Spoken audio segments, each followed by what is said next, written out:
नमस्कार, मेरा नाम जीपी शर्मा है और मैं चंडीगढ़ बेस्ड हूँ।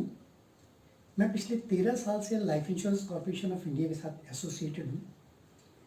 तो जब ये लॉकडाउन डिक्लेयर हुआ तो पहले 2-3 दिन तक तो हमें लगा कि यार मैं जेल में फंस गया हूँ। तो उसके बाद फिर मैंने अपने कुछ क्लाइंट से बातचीत करना शुरू की। तो मेरे जो कुछ क्लाइंट्स थे, जो नौकरी पेशा भी हैं, जो बिजनेसमैन भी हैं, तो उनकी परेशानी भी काफ़ी बढ़ती हुई दिखाई दी। उसके बाद मैंने फिर अपने लोकल एरिया में पंजाब, हिमाचल, हरियाणा, इस एरिया में जो हमारे कुछ एजेंट्स हैं, कुछ डेवलपमेंट ऑफिसर हैं, एसबीएस हैं, तो उनसे मैंने बात की। तो मालूम चला उनके एरिया में भी वही चैलेंज आ रहे हैं जो कि चैलेंज मैं फेस कर रहा था। फिर दिमाग में एक बात आई कि क्यों ना हम जो और पूरे भारत में जो लोग हैं उनसे कुछ बात करें। तो मुझे बड़ा अच्छा मौका लगा था। हमने चितकारा यूनिवर्सिटी में MBA insurance and financial planning किया था। तो उसमें इंडिया के कोने कोने से लोगों ने पार्टिसिपेट किया था। हमारे बैचमेट थे, कोई कोलकाता से थे, कोई बेंगलोर से थे, चेन्नई से थे, गुजरात से थे, दिल्ली से थे। तो मैंने उनसे फिर कांटेक्ट करना शुरू किया ताकि ये पता तो करूं कि जो मुश्किल हम लोग यहाँ फेस कर रहे हैं, क्या उनको तो वो फेस नहीं कर रहे हैं, वो मुश्किल उनको तो नहीं आ रही है। तब फिर मैंने उनसे बातचीत करना शुरू किया।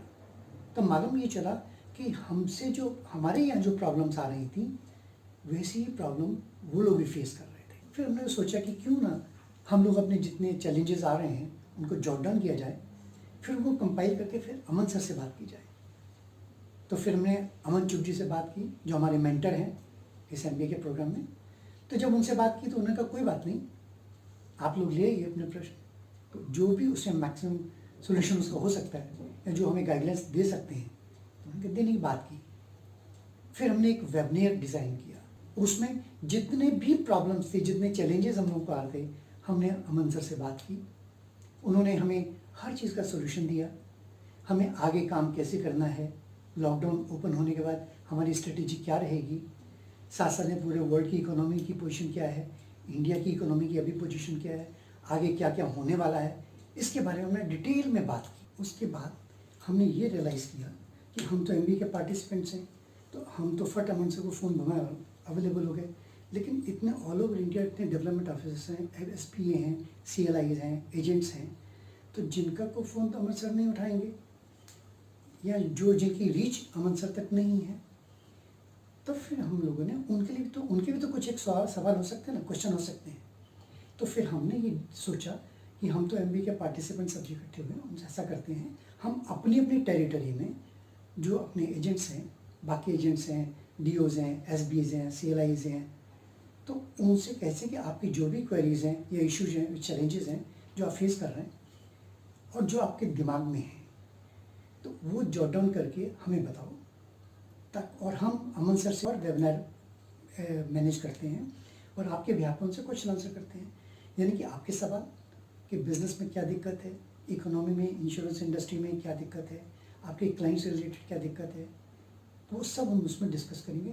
फिर हमने अमन सर को इनवाइट किया वेबिनार में, और वो वेबिनार यकीन मानिए 3 घंटे अमन सर से हमने पूरी बातचीत की। सिंस 3 घंटे की बातचीत को एक ही वीडियो बनाते तो हो सकता है समझ में ना आती, तो इसीलिए हमने उस 3 घंटे के वार्तालाप को हमने स्टेप्स में लिया, छोटे छोटे एपिसोड्स में डिवाइड कर दिया। सिंस आप में से कई लोग जो है अमन सर का पूरा प्रोफाइल नहीं जानते होंगे, तो सिर्फ नाम सुना होगा, तो मैं उनका छोटा सा ब्रीफ बता देता हूँ। डॉक्टर अमन चुग जो है वो चार्टर्ड अकाउंटेंट है, प्लस डॉक्टरेट भी किया है, यानी कि पीएचडी किए हैं, एलएलबी किया है, एमबीए भी है, एमकॉम भी है, यानी कि क्वालिफिकेशन वाइज परफेक्ट कॉम्बिनेशन है। कई बड़ी बड़ी कंपनीज के एडवाइजरी पैनल पे हैं, और साथ में आरबीआई, सेबी, गवर्नमेंट मिनिस्ट्री, कुछ इंटरनेशनल गवर्नमेंट्स में के साथ भी उनका एसोसिएटेड है। कई बड़ी कंपनीज जैसे रिलायंस इंडस्ट्रीज़ है, लार्सन टुब्रो है, इंडियन ऑयल है, मारुति है, डॉक्टर रेड्डी है, ऐसी ऐसी कई बड़ी बड़ी कंपनीज की जो चीफ फाइनेंशियल ऑफिसर्स हैं, फाइनेंस डायरेक्टर्स हैं, तो उनसे रेगुलर बातचीत होती रहती है। कई ऐसी एसोसिएशन जैसे CII है, PhD चैम्बर्स है, तो इन लोगों के साथ भी एसोसिएट है।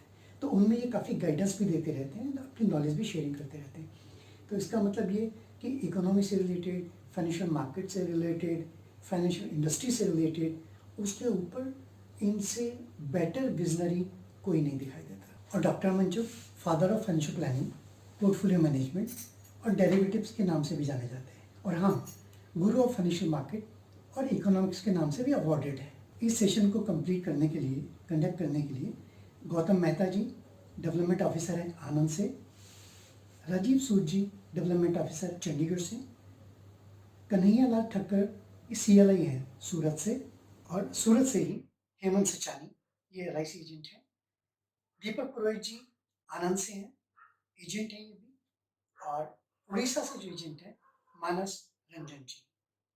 इसके साथ ही सुनीता साहा जी एजेंट हैं कोलकाता से, सविता पिल्लई जी दिल्ली से, और उमाकांत जी एजेंट हैं नागपुर से। तो इन सभी के साथ हमारा ये वेबिनार कंप्लीट हुआ था। तो एक चीज़ और मैं कहना चाहता हूँ, क्योंकि वेबिनार लंबा है, हमने उसको पार्ट्स में किया है, तो मेरी आपसे रिक्वेस्ट भी है और एडवाइस भी है कि इसको आप पूरे देखिएगा, क्योंकि इन जो वेबिनार के जो सेशन लिए हैं, आपके बहुत से क्वेश्चंस का आंसर बड़े आसानी से मिल जाएगा। थैंक यू सो मच, धन्यवाद।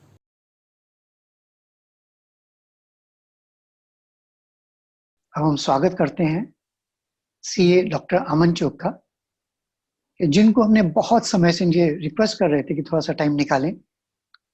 हमारे 20-25 दिन में हमने जो एजेंटों के साथ बातचीत की, कुछ डेवलपमेंट ऑफिसर्स के साथ बात हुई, तो उनके बहुत क्वेश्चंस थे, बहुत प्रश्न थे उनके। तो हमने रिक्वेस्ट की अमन सर से कि हमारे इन प्रॉब्लम्स को सॉल्व करें, हमारे इस क्वेश्चंस का आंसर दें, ताकि उससे कुछ तसल्ली हम लोगों को हो।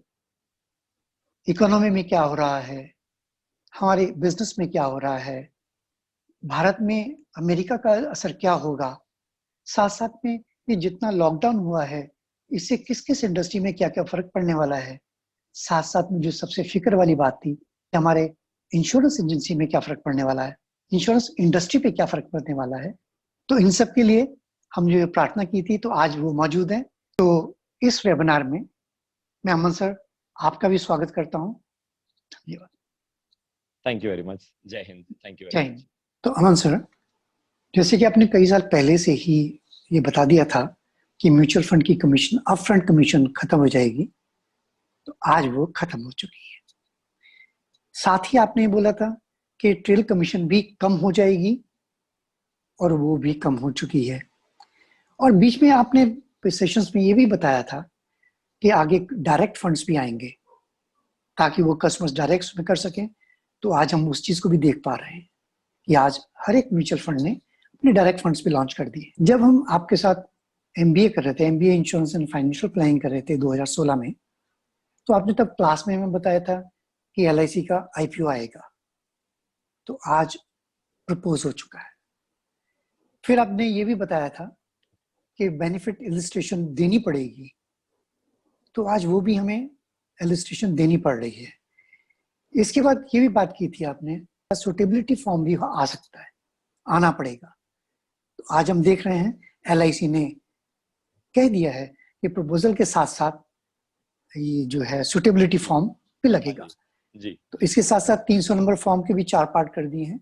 वो भी जैसा आप बताते कुछ चेंजेस आने चाहिए, तो आज वो भी चेंजेस एप्लीकेबल हो चुके हैं। जी बिल्कुल। इनफैक्ट और भी कई चीजें थी जो कि धीरे धीरे करके सच हो रही हैं, जैसे कि प्रोडक्ट्स के बारे में बताया था। 9 महीने पहले भी यूट्यूब पे वीडियो भी चढ़ाई थी कि आपके प्रोडक्ट्स चेंज हो जाएंगे, प्रोडक्ट्स जो बेचने वाले होंगे। तो आई एम श्योर धीरे धीरे करके भगवान की दया से सब कुछ सच हो रहा है। तो जैसे क्लास में आपने ये भी बताया था कि LIC के नए प्रोडक्ट्स आएंगे जी। तो आज वो नए प्रोडक्ट्स आ गए हैं जी। तो जिनको हमें बेचना है। जी। तो उसके अलावा आपने और भी कई ऐसी चीजें बताई थी जो धीरे धीरे धीरे सब कुछ सच होती जा रही है। तो सर, जैसे आपने जो 9 में 10 महीने पहले जो यूट्यूब में आपने बोला था जी कि government of India direct sovereign bond लेके आएगी, जो सभी आम पब्लिक भी उसको खरीद पाएगी। हाँ जी। तो आज सॉवरेन बॉन्ड भी लॉन्च हो गए हैं। जी। इसके बाद अभी कुछ दिन पहले जब लॉकडाउन की बात चल रही थी, इनफैक्ट मुझे याद आ रहा है कि जिस दिन जनता कर्फ्यू लगने की बात हुई थी, जी जी जी। उसके बाद ये चर्चा चल रही थी कि आगे जाके लॉकडाउन भी होगा। और जी। जब लॉकडाउन हुआ तब आपने कहा था कि ये लॉकडाउन कम से कम 15 मई तक चलेगा। जी, जी, तो ऐसा लगता तो नहीं था उस टाइम, लेकिन आज हमें वो भी सच दिखाई दे रहा है। लॉकडाउन कम से कम 3 मई तक तो आ ही चुका है। तो जी, सर अब हमें ये बताइए कि आगे कब क्या होने वाला है? जी, क्योंकि जो आप कहते जा रहे हैं वो होता जा रहा है।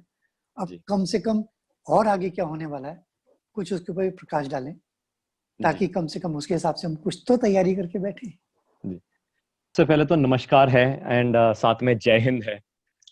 हम सब हिंदुस्तानी हैं एंड हिंदुस्तान के लोगों के लिए, हिंदुस्तान की इकोनॉमी के लिए एंड आप सारे जैसे इंश्योरेंस एजेंट्स हैं, डेवलपमेंट ऑफिसर्स हैं, आप डेफिनेटली हिंदुस्तान में कंट्रीब्यूट करते हैं। कई लोगों के लाइफ को सिक्योर करने की कोशिश करते हैं, फ्यूचर को सिक्योर करने की कोशिश करते हैं एंड मैं हमेशा अवेलेबल हूँ, जहाँ पे भी कोई भी पर्सन मिस सेलिंग ना करते हुए जेन्युइनली हिंदुस्तान के लिए या हिंदुस्तान की पॉपुलेशन के लिए सर्व करता हूँ। सो आइडली इसमें जो मैं कहना चाहता हूँ वो ये कहना चाहता हूँ कि ये जो पूरा कोरोना वायरस का जो चैलेंज आया है, इसके कारण एक्चुअली फाइनेंशियल क्राइसिस नहीं है, ये एक पूरा इकोनॉमिक क्राइसिस है और इकोनॉमिक क्राइसिस में फाइनेंशियल भी और हेल्थ भी दोनों जुड़ गए हैं। फाइनेंशियल क्राइसिस होता तो शायद ये पता लग सकता था कि फाइनेंशियल क्राइसिस में लिक्विडिटी पंप इन कर दो, पैसा छाप लो, पैसा दे दो, यानी कि वो सारे चैलेंजेस जो हमने 2008 या 2009 में देखे, या इनफैक्ट जो ग्रेट डिप्रेशन के टाइम पे भी आया था, जो 1929 1933 तक चला था, 1982 में भी ऐसा एक रिसेशन आया था। मगर ये जो प्रॉब्लमेटिक सिचुएशन आई है, ये कोरोना वायरस यानी कि हेल्थ इशू के कारण आई है, और हेल्थ इशू के कारण जो ये जो क्राइसिस आया, इसका बॉटम नहीं पता। सिंस इसका बॉटम नहीं पता और यहाँ पे जो इश्यूज हैं वो एक्चुअली में इकोनॉमिक क्राइसिस क्रिएट हो रहा है, एक ट्रस्ट क्राइसिस शुरू हो रहा है, क्योंकि हर एक पर्सन में दूसरे के प्रति ट्रस्ट ही नहीं है, क्योंकि सोशल डिस्टेंसिंग हो रहा है, ट्रस्ट फैक्टर डिस्टेंस हो रहा है। तो इसके कारण मैं जो समझता हूं, काफी सी चेंजेस आएंगे डिफरेंट डिफरेंट पर्सपेक्टिव से। मैं कुछ पर्सपेक्टिव्स अपनी तरफ से शेयर करने की कोशिश करता हूं। पहला पर्सपेक्टिव जो मेरे को लगता है वो ये लगता है कि 3 कैटेगरी के लोग, यानी कि पहले पर्सपेक्टिव में 3 पर्सपेक्टिव हैं, 3 कैटेगरी के लोग बहुत परेशान होंगे। पहला, कुछ बिजनेसमैन बहुत परेशान होंगे। ये आप समझ सकते हैं कि कई बिजनेस मॉडल्स में बहुत जोर की झटका लगा है। एविएशन सेक्टर एक एग्जांपल लेते हैं। एविएशन सेक्टर अगर लेटर से 1 महीना और बंद रहता है, इंटरनेशनल फ्लाइट्स अगर 2 महीने नहीं चलती हैं, तो सिर्फ पायलट्स या एयर हॉस्टेसेस नहीं है जो दिक्कत में आएंगी। इवन जो ग्राउंड स्टाफ है, जो एयरपोर्ट में जो सारा कोऑर्डिनेशन करता है, या इवन जो ट्रॉली को आपको बाहर से अंदर तक लेके जाता है, यानी कि वो अंदर जो चेक इन काउंटर होता है, फिर उसके बाद जो वहां पे इतने जो डिस्प्ले आइटम्स करने के लिए जो ग्राउंड स्टाफ होता है, ये सारे लोगों की नौकरियां जाएंगी, परेशानियां आ जाएंगी उनकी जिंदगी में। इसका मतलब ये पहला, कुछ बिजनेस मॉडल्स चेंज हो जाएंगे। एविएशन, होटल्स जिसको हम हॉस्पिटैलिटी समझते हैं, रियल एस्टेट में ऑलरेडी चैलेंजेस दिख रहे हैं, इनफैक्ट मॉल्स में चैलेंजेस दिख रहे हैं। मॉल्स में आप देखो कितनी छोटी छोटी जो शॉप्स थी या जो फूड प्लाजा थे, उनमें मेजर चैलेंज, और वहां पे जितने भी लोग एम्प्लॉयड थे उनको बड़ा ऑब्वियस निकाल दिया जाएगा। इसका मतलब पहला, बिजनेस मॉडल्स चेंज हो रहे हैं। अब आने वाले समय में कई लोग अपने बिजनेस मॉडल्स को चेंज कर देंगे, तो कई बिजनेसमैन आप देखेंगे, छोटे छोटे बिजनेसेस हाउसेस जो मैनेज कर रहे थे, वो खत्म हो जाएंगे, निस्तो नाबूद हो जाएंगे। दूसरा, कई लोग आपको अनएम्प्लॉयड होते हुए दिखेंगे, यानी कि जॉबलेस होते हुए दिखेंगे। एंड एक्चुअली जॉबलेस में भी कई कैटेगरीज हैं।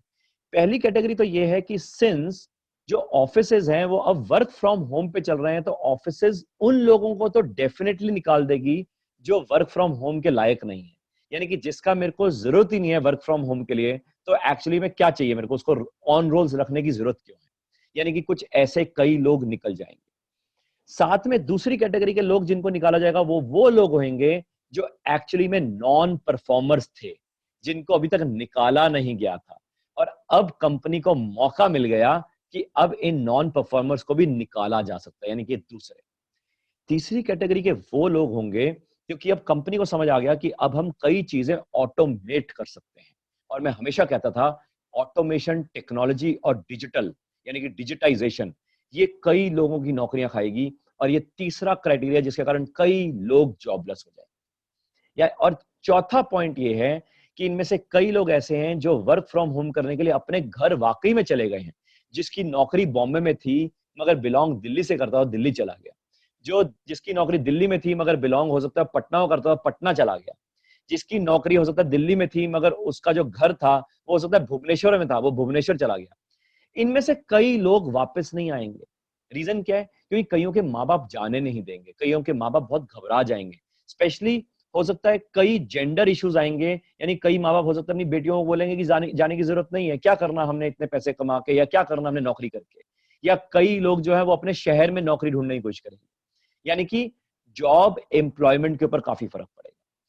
तीसरा पॉइंट जो फर्क पड़ेगा वो फर्क पड़ेगा सेल्फ एम्प्लॉयड लोगों के ऊपर। सेल्फ एम्प्लॉयड में भी पर्टिकुलरली वो लोग जो एक्चुअल में इकोनॉमी में कोई खास वैल्यूडेशन नहीं करते, यानी कि मेजरली जो मिडल मैन का काम करते हैं। अब जो मिडल मैन का काम करते हैं, मैं हमेशा कहता हूं कि अगर आप मिडल मैन का काम करते हैं और अगर आप वैल्यूडेशन नहीं करते तो आपकी सारी प्रोसेसेस ऑनलाइन आ जाएंगी, टेक्नोलॉजी ड्रिवन आ जाएंगी, डिजिटाइजेशन के ऊपर आ जाएंगी। और आप देखते देखते आए हैं कई सालों से इक्विटी ब्रोकर, जो कि पहले आपके पास इक्विटी ब्रोकर का फोन आता था, आप डीमेट अकाउंट खुलाते थे, जैसे कि आईसीसी डायरेक्ट होता था, और ऐसे कई तरह के शेर खान और ऐसे करके कई इक्विटी ब्रोकर्स होते थे, आज कहीं नहीं दिखते क्योंकि आज हर कोई आदमी ऐप पे करता है।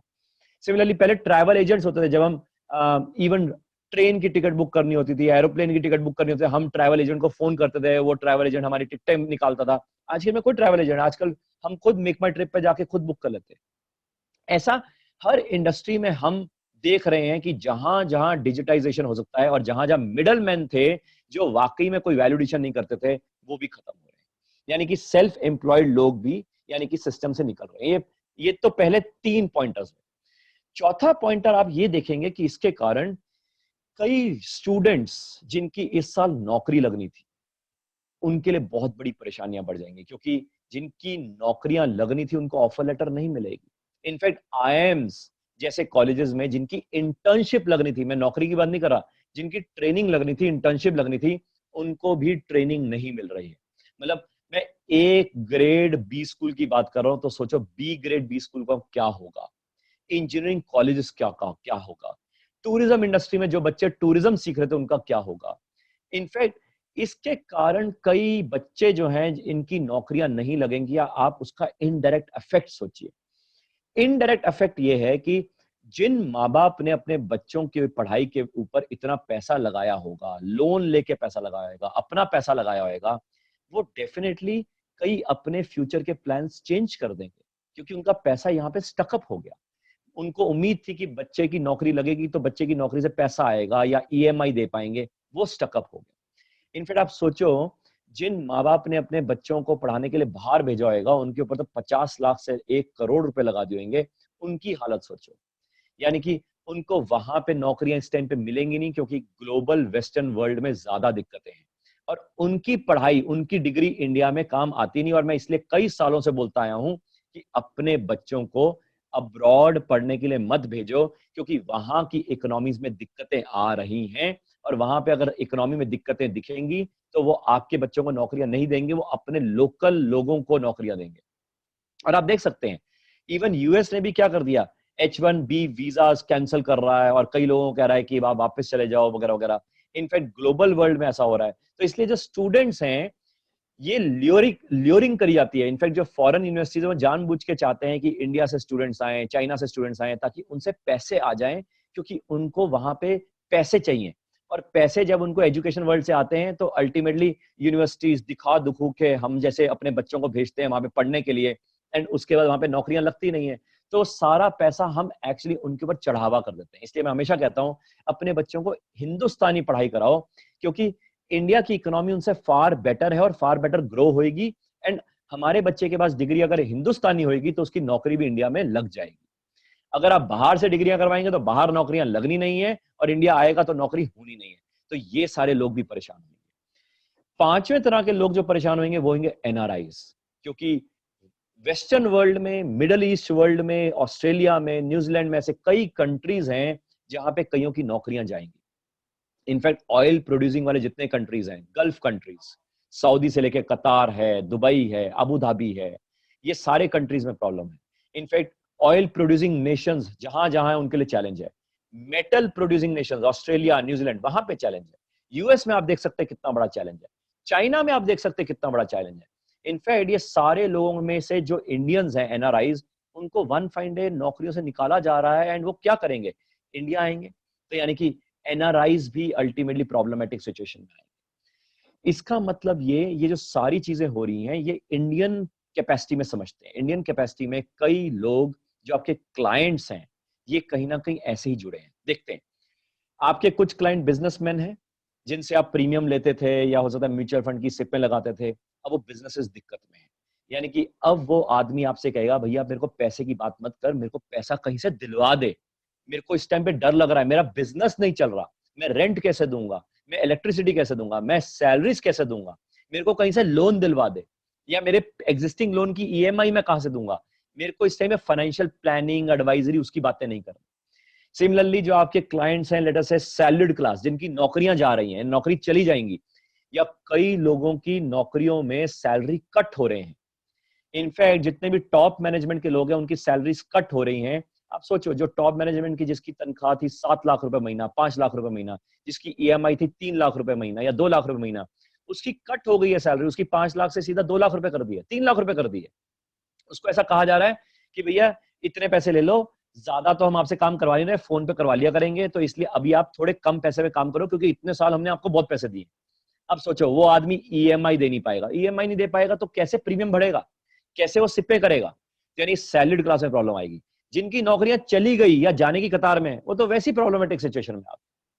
ऐसी तीसरा पॉइंट, जो आपके कई क्लाइंट जो सेल्फ एम्प्लॉयड लोग हैं, और सेल्फ एम्प्लॉयड लोगों में भी जब बिजनेस में दिक्कत आएगी, उनके साथ भी चैलेंज आएगा।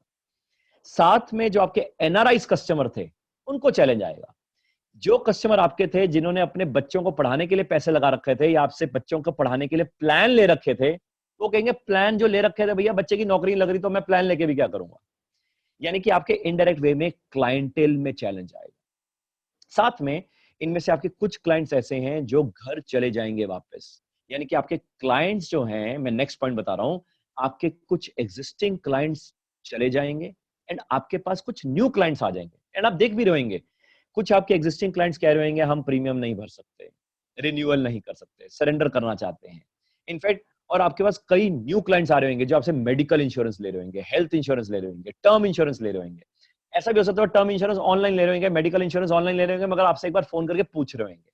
ऐसा भी हो सकता है कई लोगों ने, जिन्होंने आज तक शेयर मार्केट में, म्यूचुअल फंड में पैसा नहीं लगाया होगा, उनको एकदम से चस्का जाग गया, उनको लगता है सारे शेयर बहुत सस्ते हो गए, कभी जिंदगी में हमने नहीं लगाया था, क्यों ना आज लगा लें। तो हो सकता है ऐसे तरह के न्यू क्लाइंट्स आपके पास आते होंगे और कहते होंगे म्यूचुअल फंड में सिप लगा दो। यानी कि आपके पास कुछ नए क्लाइंट होंगे और कुछ आपके एग्जिस्टिंग क्लाइंट चले जाएंगे, यानी कि आपका क्लाइंटेल चेंज होगा। इसका मतलब ये जो सारी चीजें जो हो रही हैं, इसके कारण आपको कई लोग साइकोलॉजिकली प्रॉब्लम में दिखेंगे। यानी कि साइकोलॉजिकली बेंट ऑफ माइंड उनका अनस्टेबल हो जाएगा। जिसकी नौकरी चली जाएगी, अनस्टेबल हो जाएगा। जिसका बिजनेस ठप हो जाएगा, अनस्टेबल हो जाएगा।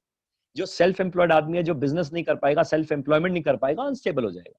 जिसके बच्चे की नौकरी नहीं लगी, अनस्टेबल हो जाएगा। जो बच्चे की नौकरी लगी, वो भी अनस्टेबल हो जाएगा। जो यंग जनरेशन, जो आपके क्लाइंट्स हैं, उनको आसानी से नौकरी से निकाला जा रहा है, अनस्टेबल हो जाएंगे। या एनआरआईज अनस्टेबल हो जाएंगे। ये सारे लोगों के कारण साइकोलॉजिकल चैलेंजेस मेरे को दिखते हैं आने वाले समय में। इनफैक्ट मैं तो शायद यूं भी कई बार यूं कहने की कोशिश करता हूं कि ये जो सारी चीजें हो रही हैं, इसके कारण मेरे को लगता है कि जो सवाल हैं आपके क्लाइंट्स के, वो चेंज हो रहे हैं। और ये आज से नहीं, एक्चुअली मैं आपको पिछले 1-1.5 साल से कह रहा हूं कि फाइनेंशियल एडवाइजर का जमाना नहीं है अब। फाइनेंशियल एडवाइजर का जमाना तब था जब मैं 2012 में 13 में आपको बोलता था फाइनेंशियल एडवाइजर बनिए। मगर आप सारे, बट ऑब्वियस है, आप इस जर्नी में बढ़े, आपने MBA in insurance and financial planning करी और आप समझदार बने, और आपको पता है कि आप फाइनेंशियल एडवाइजर वाकई में कहलाने के लिए कितनी नॉलेज चाहिए होती है।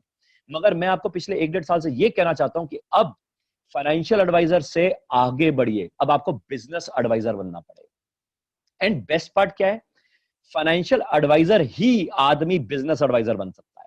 अगर कोई आदमी फाइनेंशियल एडवाइजर नहीं है ना, जेन्युइनली, वो बिजनेस एडवाइजर नहीं बन सकता। मगर सॉरी टू से, हम सारे लोग मेजरली क्या है, इंश्योरेंस एजेंट। हम इंश्योरेंस एजेंट हैं, मगर कहलाते फाइनेंशियल एडवाइजर हैं। बिजनेस एडवाइजर तो बनने में भी बहुत टाइम लगेगा। पहले फाइनेंशियल एडवाइजर की जर्नी, फिर उसके बाद बिजनेस एडवाइजर की जर्नी, और वो भी जेन्युइन जर्नी। यानी कि ये नहीं कि फाइनेंशियल एडवाइजरी के नाम पे जो ज्ञान दे रहे हैं मार्केट में जो कई लोग, वो फाइनेंशियल एडवाइजरी सीख लें, नहीं। वो जेन्युइन फाइनेंशियल एडवाइजरी की नॉलेज नहीं दे रहे, वो सिर्फ आपको पंप भर रहे हैं। पहले उनकी क्वालिफिकेशन रेदर, वो सारी चीजों के ऊपर मैं शायद बाद में भी जिक्र करूंगा और कई बार मैं जिक्र करता आया हूं। In fact even for business advisory भी मैं चाहूंगा कि बिजनेस एडवाइजरी को भी आपको प्रॉपर वे में समझना पड़ेगा, क्योंकि क्लाइंट आपसे जो सवाल कर रहा है वो बिजनेस एडवाइजरी कर रहा है, और अब आपको बिजनेस एडवाइजर बनना पड़ेगा। मैं यूं भी कहना चाहता हूं, मेरी जबान, मैं हमेशा शुरू से कहता हूं, मेरी जबान थोड़ी सी कड़वी है। कड़वी इसलिए है क्योंकि मेरी सोच सही है। अगर मेरी सोच सही है तो मैं कड़वापन जबान से दिखाऊंगा। जिनकी सोच सही नहीं है वो मीठापन जबान पे दिखाएंगे। आपके सामने है, मैं एमबीए में भी कई लोगों को कैसे हड़का देता हूँ, परेशान कर देता हूँ। वाइवा में आपने देखी पूरी परेशानी। तो हम लोग ने तो बहुत ज्यादा झेला है आपका। एक तो ये पॉइंट है। दूसरा पॉइंट ये है मैम, आप ये समझ सकते हैं कि भगवान की दया से मेरी रोजी रोटी इंश्योरेंस इंडस्ट्री से या एलआईसी से नहीं है। नहीं, ये तो मेरा प्यार है, ठीक है ना।